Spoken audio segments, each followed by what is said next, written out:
빅파마들 제약적으로 넣는 거 고민해봤는데 어렵다. 미국 주식하면서 저도 이 생각을 되게 많이 하거든요. 미국 주식하면서. 근데 지금 엔비디아, 구글, 메타, 유럽에서 뭐 반독점 규제를 한다. 뭐 이야기는 엄청 많이 나와요. 뭐 마이크로소프트, 애플, 뭐 반독점 규제한다. 무슨 뭔 얘기 많이 하는데 제가 다른 거보다 그러니까 이게 뭐 특허도 그렇고 그다음에 임상도 그렇고 뭐 이야기를 많이들 하시는데 미국 주식의 제일 핵심은 1번 엄청나게 많은 파이프라인이 진짜 어마어마한 캐시플로우를 만들어주거든요. 그 현금 흐름이 웬만해서 현금 흐름이 이제 어마어마한 전 세계에서 돈이 다 들어오니까 로열티로 들어오고 뭐 특허로 들어오고 이게 임상 같은 경우에도 임상을 해서 앞으로 현금 흐름이 얼마나 추가될 수 있습니다라고 얘기하지만 그 외에도 지금 현금 흐름이 엄청난 기업들이 빅팜하고 빅테크거든요. 미국 이제 큰 기업들 보시면은 현금 흐름이 괜찮다라는 점에서는 어떻게든 비용 효율성을 만들어요 얘들이. 그러니까 시간이 지나고 보면은 그때 뭐 그런 얘기가 있었고 그것 때문에 안 좋은 얘기는 나왔는데 그럼에도 불구하고 너무 크게 걱정할 필요는 없더라. 이런 것들이 좀 많이 나온다라는 점이고요. 그 다음에는 이게 만약에 실적이 안 좋아져, 경기가 안 좋아져. 그러면은 고용 유연성이 한국 사람들 입장에서는 이게 이해가 잘 안 될 수 있는데 한국은 안 그러니까 돈이 안 돼. 바로 잘라요. 돈이 안 되면 바로 잘라. 돈이 안 되면. 이게 무슨 소리냐 그러면은 고용이 유연하다 그 다음에는 구조조정이 유연하다라고 하면은 불황에 대한 대응력이 엄청나게 올라갑니다. 그래서 미국 기업들에 다니는 분들이나 미국에 있는 그 외국계 기업들에 대해서는 그런 썰도 많이 돌잖아요. 전화 한 통으로 잘렸다. 실제로 그런 일이 비일비재하게 발생하는 이유가 이런 것 때문이거든요. 실적이 안 좋아져. 사람 자르면 돼. 앞으로 이게 기업의 실적이 뭐 전망이 안 좋대. 고용 안 하고 있는 사람 잘라뿌면 돼. 이렇게 접근을 하는 건데 우리나라는 잘라뿐다가 큰일 나지 우리나라는. 그러니 이런 부분에 있어가지고 지금 시장이 미국은 완전 자본주의다. 냉정한 자본주의다. 라고 표현하는 것도 이런 것들이거든요.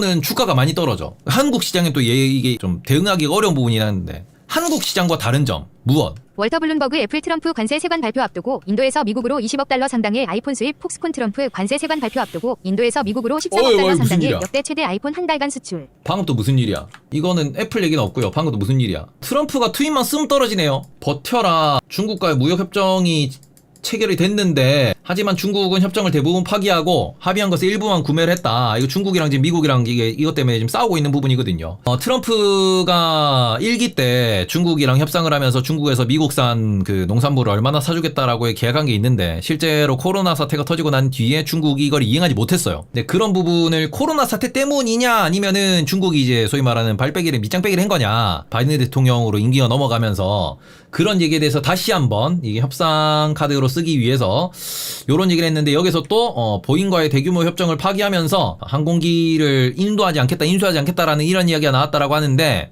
우리는 미국의 농부들을 보호할 것이고 우리는 중국이랑 싸울 것이다 이런 얘기를 하면서 시장에 다시 한번 투매가 또 나오는 모습을 보였습니다. 오늘은 또 보잉 가지고 또 지를 하고 욕하면 안 돼. 애들한테 유한 방송이라 그랬어. 보잉 가지고 또 트럼프가 아주 그냥 입으로 똥을 싸고 있다. 이 정도 표현해야 되잖아. 입으로 똥을 싸고 있더라. 참. 시장이 그죠. 잘 아무 말 없이 올라가다 말고 갑자기 뉴스가 한번 나오자마자 투. 그리고는 올라가다 말고 또 트럼프 얘기 나오자마자 투. 투심이 아예 안 좋은 건 아닌데 조금 오늘 현재 고점이 일봉 나스닥 21선이에요. 여기서 지금 매도가 나오고 있고 스피는 21선까지 가려면 좀 멀었다. 이렇게 보시면 될 것 같습니다. 아무튼 이거 뭐냐 그러니까 우리나라랑 다른 점 미국 어쨌든 일단 로비가 합법적입니다. 그러니까 정치 후원금도 합법이고요. 로비도 합법이죠. 이런 부분에서 정치적 불확실성에 대해 뭔가 제도에 대해서 한국이랑 많이 달라요. 미국 총기협회 이런 건 여전히 얘기가 나오잖아요. 분명히 법적으로 사회적으로 문제가 있음에도 불구하고 로비 때문에 이런 것들이 개선되지 않고 있잖아요. 그러니까 이런 부분은 미국이 워낙 큰 국가고 시스템이 복잡한 곳이기 때문에 트럼프가 뭘 하고 싶다라고 밀어붙인다라고 하더라도 미국 내에서 이제 지금 자동차 관세 같은 경우에도 자동차 관련돼가지고 뉴스가 이제 트럼프는 계속해서 막 자동차 관세가 미국인들한테 도움이 되고 막 무슨 얘기 나오고 이러는데 실제로 자동차 관련된 노조 협회나 그런 산업계에서 야 트럼프 때문에 우리 뒤진다라고 이제 공식적으로 성명을 내버리니까 그래서 부품에 대한 관세율을 때렸다라는 이야기가 나오는 만큼 또 공화당 관련된 로비 관련된 산업구의 지역구의 이제 상원의원 하원의원들한테 로비를 때리니까 이게 이제 전달이 되는 거거든요. 그래서 이런 로비들이 합법이라는 것 자체도 우리나라랑은 많이 달라요. 지금 그래서 이게 빅파마들 때리면 어떡하냐 이게 지금 저 누구냐 케네디인가?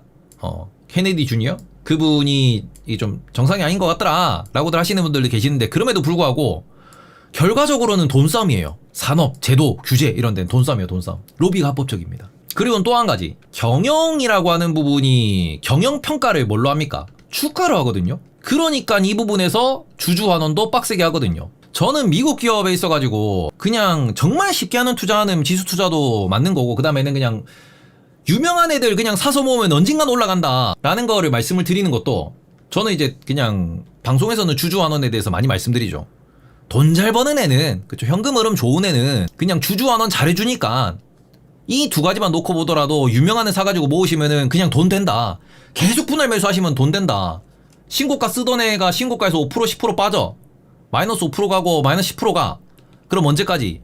바닥이 길 수 있고 오랫동안 퍼질 수 있어도 올라가가지고 신고가 쓰면은 여기까지 올라가는 걸 그냥 버티시만 하면 된다. 그럼 얼마 먹어? 5.5%, 11% 먹는다. 근데 이 구간이 길어봤자 1, 2년이기 때문에 그냥 분할 매수 해놓으시면은 10% 빠졌어, 사놓으면 된다. 웬만하면 신고가 쓴다. 이런 부분을 투자하실 때 이제 활용해보시고, 이런 부분에 대해서 공부를 해보시고, 이런 부분으로 우리가 체크해보시면은 엔간하면 올라갑니다. 미국 주식은 주주들, 투자자들 배신 안 합니다 라고 하는 게 여기 있는 건데, 그 이면에는 이것도 생각을 하셔야 돼요. 미국은 해고가 자유롭기 때문에 실적이 안 좋아지면은 EPS를 끌어올리기 위해서, 현금 흐름을 좋게, 실적을 좋게 만들기 위해서 무엇? 사람 잘라뿌요. 사람을 잘라뿌. 그리고는 이 현금 흐름이 좋게 만들어진 걸로 무엇?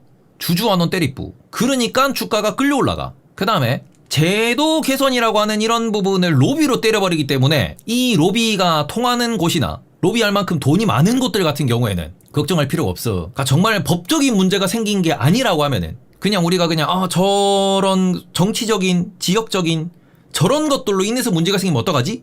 라고 하는 거는 웬만하면은 걱정 단계에서 끝나더라. 정말로 이게 그 배상 책임으로 넘어간다 그러면은 이거는 다른 말이에요. 배상 책임으로 넘어가면 이건 훨씬 문제가 커집니다. 법적으로. 지금 존슨앤존슨처럼. 그러면은 이게 정말 천문학적인 배상으로 가기 때문에 요거는 조심해야지. 미국은 반대로 법적인 배상 책임이 엄청나요. 우리나라 현대차 리콜? 에이 돈 얼마 없어. 우리나라 가습기 가습기 피해자 봐봐요. 아직도 지금 소송하고 있잖아. 미국에서 가습기 피해 터졌다? 회사 망했습니다 벌써. 피해자들한테 몇십억씩 물어줬어야 돼. 그런데 이게 사업하는 국가나 제도 자체가 다르다 보니까, 사업하는 환경 자체가 다르다 보니까 우리나라 기업처럼 분석하시기보다는 미국 기업은 이러한 포인트들이 있더라. 그래서 법적인 이슈는 절대적으로 미국에선 피해야 되고요. 법적인 이슈는 정말 이제 몇 천억이 그냥 나가요. 몇백억, 몇 천억은 그냥 나가. 그러니까 법적인 이슈는 정말 우리가 주의해야 되는 게 맞고, 그거 제외하고는 우리나라랑 좀 많이 반대예요. 우리나라에서 저거 어떡하지 하는 게 미국에서는 오히려 해결책이 금방 나오겠네 라고 이렇게 체크하실 수 있는 부분들이더라. 그래서 이런 것들을 놓고 보시면은 임상 결과, 특허 만료, M&A 때려요. 특허 만료됐어. 돈이 안 돼. M&A 합니다. 걱정 마세요. 임상 결과가 별로다. 그러면은 임상 결과를 다른 실험 또 합니다. A 임상 실패하면 B가 또 나와요. B가 실패하고 C가 또 나와. 그것도 안 돼. 그럼 M&A 때려. 왜냐, 현금 흐름이 좋으니까. 요게 진짜 무서운 거거든요. 전 세계에서 돈 벌고 있으니까, 전 세계 돈 제일 잘 벌고 있으니까 그걸로 M&A 해버립니다. 주가 떨어져. 실험도 잘 안 좋아. 그럼 뭐합니까? 누가 잘려? CEO가 잘려요. 댕강. 그리고는 우리가 지금 일단은 지금 열심히 지금 임상도 하고 있고 M&A 할 기업들도 찾아보고 있는데 당장 주가가 안 올라가니까 죄송합니다. 무엇? 주주환원, 자사주 배입 소각 10% 하겠습니다. 주가 빡 올라가는 거예요. 이런 것들이 이제 시장에서 이제 쌓여 있는 데이터다 보니까 주가가 떨어지면 저가 매수의 기회다라는 보고서가 많이 나오는 거거든요. 이게 빅테크도 마찬가지, 그 다음에는 빅파마도 마찬가지. 미국에 있는 기업들이 대부분 이런 식으로 돌아가고, 제가 미국 투자하면서 제일 저는 편하다고 생각하는 부분이 저것 때문이기 때문에 레버리지 매수 말고 TQQX, VO 이런 거는 분할 매수하는 게 저는 괜찮지 않나라고 말씀을 드릴 수 있을 것 같아요. 이 정도 조금 말씀을 드리고요.